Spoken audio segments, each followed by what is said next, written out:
नमस्कार दोस्तों, एक बार फिर आपका हार्दिक स्वागत है material knowledge MK with DK में। दोस्तों, आज का जो हमारा टॉपिक है वो है नेशनल सेफ्टी डे, यानी राष्ट्रीय सुरक्षा दिवस, जो अभी आने वाला है फर्स्ट वीक ऑफ द मार्च के पहले ही सप्ताह के अंदर राष्ट्रीय सुरक्षा दिवस मनाया जाता है।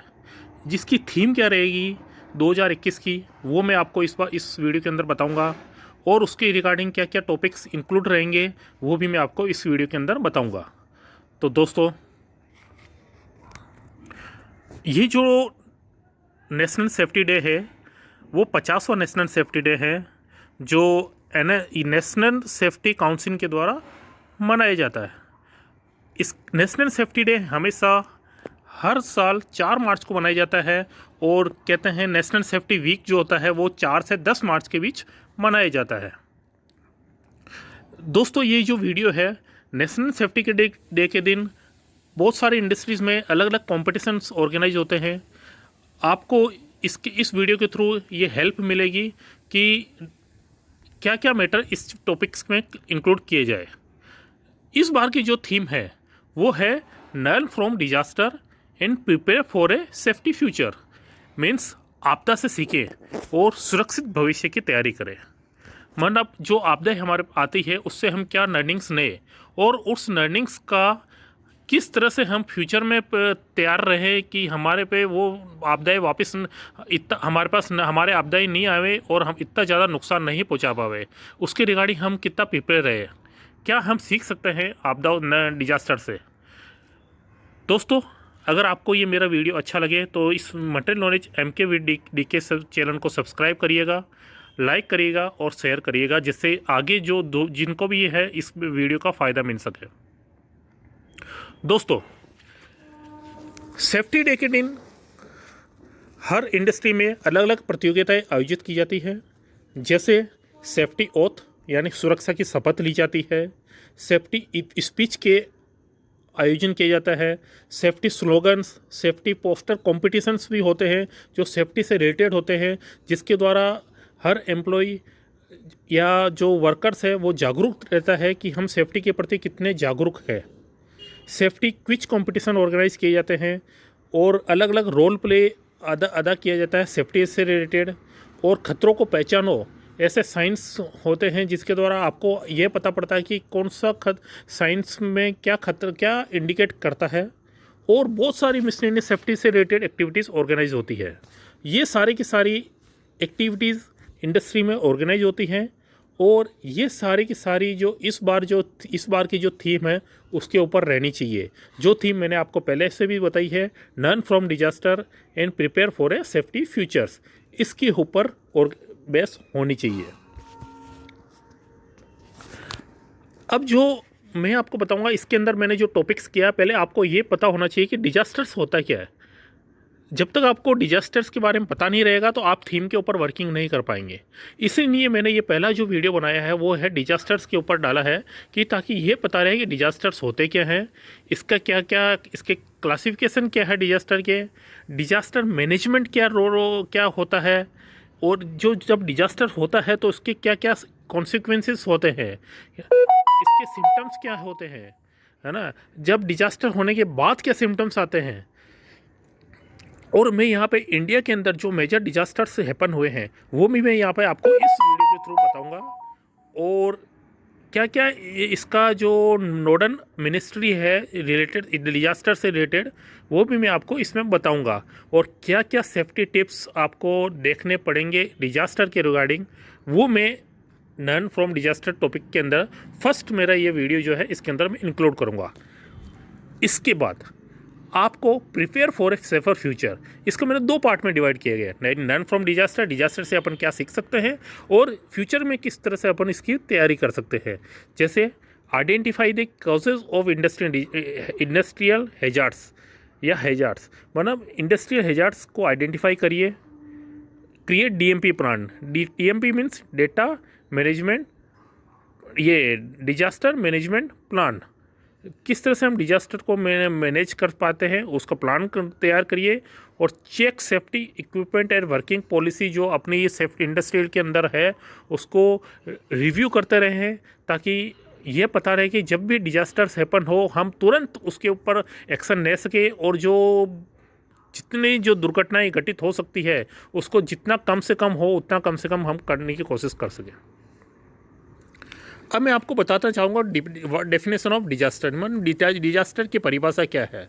डिजास्टर जो होता है, डिजास्टर एक तरह से ये एक इवेंट है। Disaster an event that cause a lot of harm और डैमेज, मतलब ये एक व्यापक पैमाने पर बहुत हानि और क्षति पहुंचाने वाली घटना होती है जो डिजास्टर के अंदर इंक्लूड होती है। जैसे अर्थक्वेक आना, भूकंप आता है, फ्लड्स आता है, बाढ़ आती है, जो ये सारे नेचुरल डिजास्टर है। और ये आती है तब बहुत सारी क्षति होती है, बहुत सारी हानि होती है जनता की, और कहते हैं ना, मतलब आपने जो बहुत ही ज़्यादा क्षति पहुंचती है।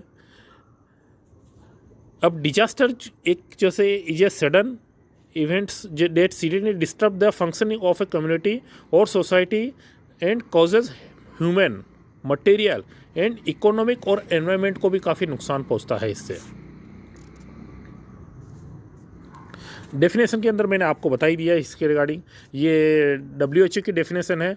जब कभी कोई ऐसे कंपटीशन हो तो आप इस डेफिनेशन को आप इंक्लूड कर सकते हैं।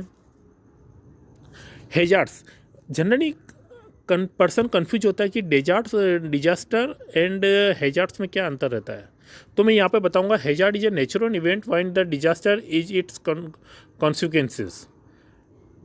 Hazard is a perceived natural event which threaten both life and property, दोनों को नुकसान पहुंचता है। When hazard involves element of risk, vulnerability and capacity, then can turn into disaster.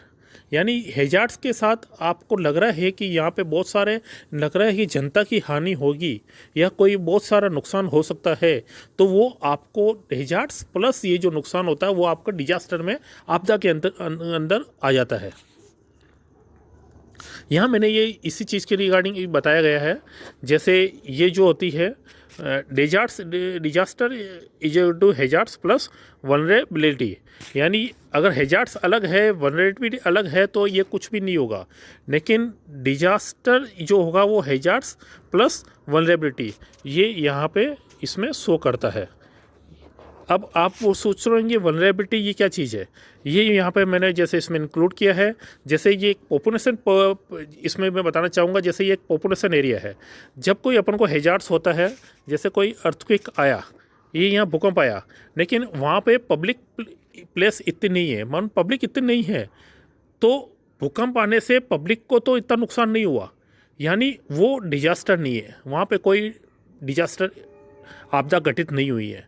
यानी वो भूकंप आया खाली एरिया में आया जहाँ पे न तो पब्लिक को नुकसान हुआ न किसी मटेरियल को नुकसान हुआ, तो कोई इशू नहीं है। लेकिन एट द सेम टाइम अगर वहाँ पे ये पब्लिक भी है ना, मतलब यहाँ पे ये जैसे बाढ़ आई या सूखा पड़ा है ना, ये सारा हो गया, और वहाँ पे ये चीज़ भी इन्वॉल्व है, यानी हाई रिस्क जैसे इन्वॉल्व होती है, जैसे पब्लिक भी होती है, इंडस्ट्रीज़ होती है, और जहाँ पे बहुत सारा लग रहा है कि जैसे एनवायरनमेंट इश्यूज रहते हैं, उसको एनवायरनमेंट को इम्पेक्ट आता है, तो वो आ जाता है आपदा, यानी डिजास्टर्स, वो इस केस में इंक्लूड हो जाता है। मैं आपको क्लासिफिकेशन बताऊंगा डिजास्टर्स कितने प्रकार के होते हैं। डिजास्टर जनरली दो प्रकार के होते हैं, नेचुरल डिजास्टर और मैन मेड डिजास्टर। जी हाँ, मैन मेड डिजास्टर्स भी होते हैं। नेचुरल डिजास्टर्स में जैसे होता है मेट्रोलॉजिकल, टोपोग्राफिकल और एनवायरमेंटल, यानी मौसम विज्ञान संबंधी जो घटनाएं घटित होती है वो होता है मेट्रोलॉजिकल में। टोपोग्राफिकल जैसे स्थलाकृतिक जो भी जमीन की निगरानी है, जैसे सूखा पड़ना, वो जो घटनाएं होती है वो होता है टोपोग्राफिकल। और एनवायरनमेंट से रिलेटेड कुछ भी जो दुर्घटनाएं होती है वो होता है इसके अंदर एनवायरनमेंट वाले के अंदर। और जो मैन मेड डिजास्टर जो होते हैं वो होता है टेक्नोलॉजी के में कुछ चेंजेस हो गए हैं या टेक्नोलॉजी में के कारण कुछ गड़बड़ हुई, डिजास्टर ऊपर होता है तो वो ये आता है। इंडस्ट्रियल के अंदर जैसे कोई केमिकल रिएक्शन हो गया तो वो इसमें इंक्लूड होते हैं। और वारफेयर के अंदर जैसे कुछ वार होता है तो वो इसके अंदर आता है। अब मैं इसके अंदर आपको अलग अलग पॉइंट्स भी बता देता हूँ।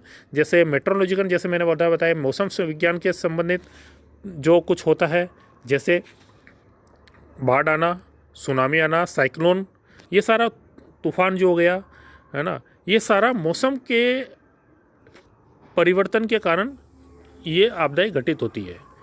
टोपोग्राफिकल जो होता है स्थलीय प्रकृति, स्थलीय संरचना में कुछ प्रॉब्लम होती है, जैसे अर्थक्वेक आता है, लैंडस्लाइड्स हो जाते हैं, तो वो सारी इसके अंदर आती है।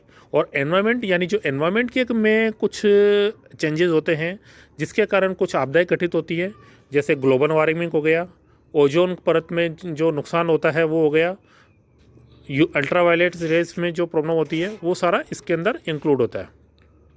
और मैन मेड डिजास्टर्स यानी जो आदमी के द्वारा घटित किए जाते हैं, जैसे टेक्नोलॉजिकल, जैसे ट्रांसपोर्ट में कोई फेलियर हो गया तो उसके रिगार्डिंग जो डिजास्टर उत्पन्न हुआ तो वो उसमें हो गया। पब्लिक प्लेस पे कोई फेलियर हो गया, उसके रिगार्डिंग कोई आपदाएं घटित हुई या दुर्घटना घटित हुई तो वो इसके अंदर आता है। इंडस्ट्रियल जैसे केमिकल स्पिल्स या रेडियो एक्टिव स्पिल्स, यानी कोई केमिकल जैसे जो होता है वो लीक हो गया है या केमिकल रिएक्शंस हो गए, उसके कारण काफ़ी, जैसे हो गया मिथाइन आइसोसाइनेट्स के कारण जो दुर्घटनाएं घटित हुई थी वो इसके अंदर आ जाता है। रेडियो एक्टिव स्पिल्स और वारफेयर में जैसे कोई वार, टेररिज्म या इंटरनल कॉन्फ्लिक्ट्स हो जाते हैं या सिविल अनरेस्ट हो जाता है, मतलब उसके रिगार्डिंग कुछ घटनाएं होती है सिविल फॉल्ट के रिगार्डिंग, तो इसके अंदर आ जाता है, वो मैन मेड डिजास्टर्स होते हैं। अब डिजास्टर मैनेजमेंट क्या होता है, मीन्स डिजास्टर को आप कैसे मैनेज करें। डिजास्टर मैनेजमेंट यानी डिजास्टर प्लस मैनेजमेंट। मैनेजमेंट आपने देखा होगा प्रॉपर प्लानिंग ऑर्गेनाइजिंग, कंट्रोलिंग, ये सारा जो पार्ट होता है उसको किस तरह से हम डिजास्टर को प्रॉपर वे से मैनेज करें ताकि कम से कम नुकसान हो, कम से कम बिल्डिंग्स का एनवायरनमेंट को कम से कम इम्पेक्ट हो, रेस्क्यू रिलीफ ऑपरेशन एकदम से हो जाए और वापस से जब जो नुकसान हो वापस को किस तरह से कंस्ट्रक्शन वापस से पूरा कर दें और जो जिनका ज़्यादा नुकसान हो उनको वापस से किस तरह से उनको सही जगह पे पहुंचा देवे, ये सारा होता है डिजास्टर मैनेजमेंट के अंदर इंक्लूड। अब कॉन्सिक्वेंसेस ऑफ डिजास्टर्स क्या होते हैं, मतलब डिजास्टर होने के बाद आपके क्या क्या इसके इफ़ेक्ट्स आते हैं, वो जो होता है ये होता है हेल्थ के इम्पैक्ट, यानी फिजिकल और साइकोलॉजिकल हेल्थ में चेंजेज आते हैं, जैसे इंजरीज हो जाती है, कोमा में भी जा सकता है आदमी, और साइकोलॉजिक में जैसे बिहेवियर में चेंज आते हैं, सोशल इम्पैक्ट चेंज हो जाता है, स्ट्रक्चरल डैमेज होता है, इकोलॉजिकल डैमेज होता है, इकोनॉमिकल डैमेज आता है, वो सारा इसके साइड इफ़ेक्ट्स होते हैं। ये मैंने इसमें कुछ सिम्टम्स भी इंक्लूड किए हैं। ये आपके बेसिकली अगर आपके कोई ऐसे राइटिंग कंपटीशन होते हैं तो आप इसके अंदर ये चीज़ें इंक्लूड कर सकते हैं, है ना। जैसे बिहेवियर के अंदर सिम्टम्स होते हैं, बिहेवियर के अंदर चेंज आते हैं, इमोशनली जैसे थकान हो जाती है, और जैसे एक कॉग्निटिव सिम्टम्स जैसे होते हैं मेमोरी लॉस जो हो जाता है, डिसीजन मेकिंग में प्रॉब्लम होती है, कैलकुलेशन डिफ़िकल्टीज होती है, साइकोलॉजिक फिजियोलॉजिकल जो सिम्टम्स होते हैं वो थकान हो जाना, ये सारा चीज़ें, मसल्स में प्रॉब्लम होना, पेन होना, ये सारा इसके अंदर इंक्लूड किए जाते हैं।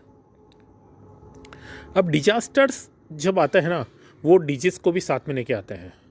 अगर हमने कंट्रोल नहीं किया डिजास्टर पे तो वो उसका इम्पैक्ट ये आता है कि वो बहुत ऐसी डिजीज़ भी पैदा हो जाती है साथ में जिसका काफ़ी नेगेटिव इम्पैक्ट आता है पॉपुलेशन पे और जो वहाँ पे जो पब्लिक्स रहती है उनके ऊपर। जैसे मैंने यहाँ पे इसके अंदर इसमें 2-3 एग्जांपल्स बताए गए, जैसे बांग्लादेश के अंदर जो फ्लड आया था, है ना, 2004 के अंदर, इससे एक डिजीज़ उत्पन्न हुई डायरिया, है ना, जो जिससे क्या है मोर देन 17,000 केसेस पैदा हुए थे। एक जैसे ये बंगाल के वेस्ट बंगाल में जो फ्लड आया था उससे कोलेरा एपिडेमिक जो हुए तो बीमारी हुई थी, जिससे लार्ज स्केल पे 16,000 करीब केस इसमें प्रॉब्लम आई थी। मुंबई के अंदर जब बाढ़ आई थी 2000 के अंदर, इससे लिप्टोस्पिरोसिस जो इससे बीमारी जो हुई थी इसके अंदर भी काफ़ी प्रॉब्लम हुई थी। और जब ये वर्ल्ड वार जब हुआ था, फर्स्ट वर्ल्ड वार हुआ था, तब स्पेनिश फ्लू हुआ था जिससे 50 मिलियन पर्सन जो होते हैं 1918-19 के अंदर काफ़ी मारे गए थे। मैं यहाँ पे इस कुछ मेजर डिजास्टर्स जो इंडिया में उत्पन्न हुए थे उसके में यहाँ पे कुछ यह बताया गया है। ये आप जस्ट आपके देखने के लिए है, आप इनको चाहिए तो आप नोट डाउन भी कर सकते हैं। आपके किसी कहाँ पे चाहिए जब इंक्लूड करना है तो आप इंक्लूड भी कर सकते हैं। जैसे जो मेजर है, जैसे भुज के अंदर 2001 में जब भूकंप आया था तब 13,805 आदमी की मृत्यु हो गई थी और 6.3 मिलियन पर्सन अफेक्ट हुए थे। और उत्तराखंड के अंदर जब 2013 के अंदर जब बाढ़ आई थी, इसमें 5700 पर्सन जो इंजर डेथ हुई थी और 70,000 पर्सन इफेक्ट हुए थे। ये सारा एक जस्ट फॉर आपके नॉलेज के पर्पज से मैंने इसमें डाल रखा है। इंस्टीट्यूशनल फ्रेमवर्क अगर अपन बताना चाहें कि डिजास्टर की तरफ से क्या क्या है, तो वो ये है कि जैसे डिजास्टर मैनेजमेंट स्ट्रक्चर जो होता है वो यहाँ पे इसके अंदर मेंशन है कि NDMA एपेक्स बॉडी जो है प्राइम मिनिस्टर के साथ जो रहती है, और national executive committee secretary of 14 ministers. Centre level पे जो होती है, सेंटर लेवल, स्टेट लेवल और डिस्ट्रिक्ट लेवल, हर जगह एक कमेटी नोडल मिनिस्ट्री जो है वो ऑथराइज होती है। जैसे सेंट्रल लेवल पे central ministries, national disaster management authority रहती है, national institute of disaster management रहता है, और NDRF हर जगह काम में आती है जब डिजास्टर्स के अंदर डिजास्टर्स कहीं पे उत्पन्न होता है।